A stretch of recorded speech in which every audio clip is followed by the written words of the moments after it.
দিল্লিতে কি আবার মোদী সরকার এরকম কেউ বলছে?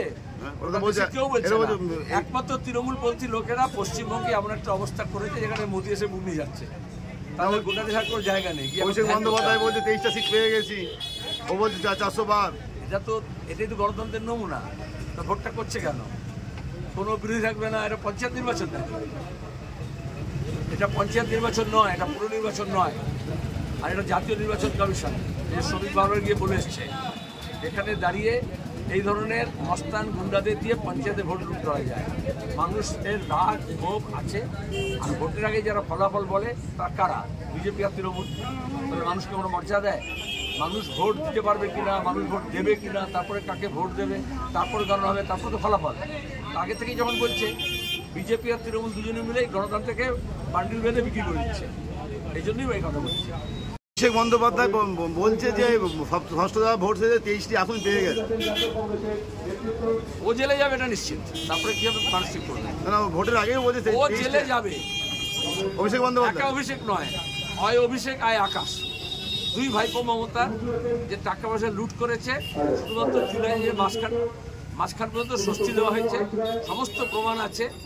মোদীকে ম্যানেজ করে যতদিন টিকে থাকতে পারে, কিন্তু 4 তারিখের পরে মোদিও থাকবে না, আর ছুটি ধরলে এইটা যাবে, ঝুঁটি ধরে জেলে যাবে। প্রধানমন্ত্রী নরেন্দ্র মোদী এসেছিলেন সভা করতে, একই জায়গায় আবার মমতা বন্দ্যোপাধ্যায় সভা করলেন, কি বলবেন? ওরা একই মঞ্চে করতে পারতেন, একই ডান্ডা, একই মঞ্চ, একই ইভেন্ট ম্যানেজার, একই ইস্যু, একই নীতি, একই মালিক, একই কর্মচারী। শুধুমাত্র ডান্ডাটাই ঝান্ডাটা আলাদা লাগাচ্ছে।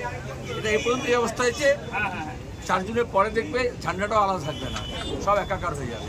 এটা শুধু মমতা ব্যানার্জি নয়, উত্তর কলকাতায় যে পথ ধরে, যে প্যান্ডেলে, যে বাসের খুঁটি নিয়ে মোদী করেছে পদযাত্রা, আজকে সেখানেই মমতা করবেন। আবার উল্টো দিকে বারুইপুরেও যেখানে মোদী করেছে সেখানেই তৃণমূলের হবে, ওই প্যাভিলিয়নের মধ্যে হবে, কারণ কন্ট্রাক্টর এক। প্রশান্ত কিশোর দেখছো না, মুকুল ভাই বলেনি যা বিজেপি তাই তৃণমূল। প্রশান্ত কিশোর কি করছে, কার হয়ে কাজ করছে? বিজেপি না তৃণমূল। দাদা, অভিষেক বন্দ্যোপাধ্যায় বলছে যে রেবালায় যে ক্ষয়ক্ষতি হচ্ছে 15 দিনের মধ্যে ক্ষতিপূরণ দিয়ে দেবে। আচ্ছা, একদিকে ও বলছে ওর কাছে কোনো টাকা পয়সা নেই, যে এফিডেভিট দিয়েছে তাদের কিচ্ছু নেই ওর সম্পত্তি। আবার দিকে বলছে সব আমি করে দেবো। কোথায় করবে? কারো টাকা, লুটের টাকা।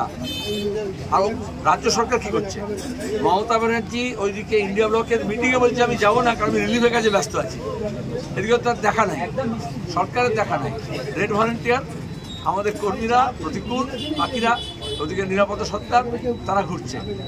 ডক্টর শরৎচন্দ্র হালদার তারা যাচ্ছে মানুষের কাছে, আর এরা খালি ওই কমান্ডো পরিবেষ্টিত হয়ে একটা অটোতে ছবি তুলেছে, আমি দেখলাম। এভাবে মানুষের কাছে যাওয়া যায় না। ডিজিটাল খবরিলাল, খবর আপনাদের, নজর আমাদের।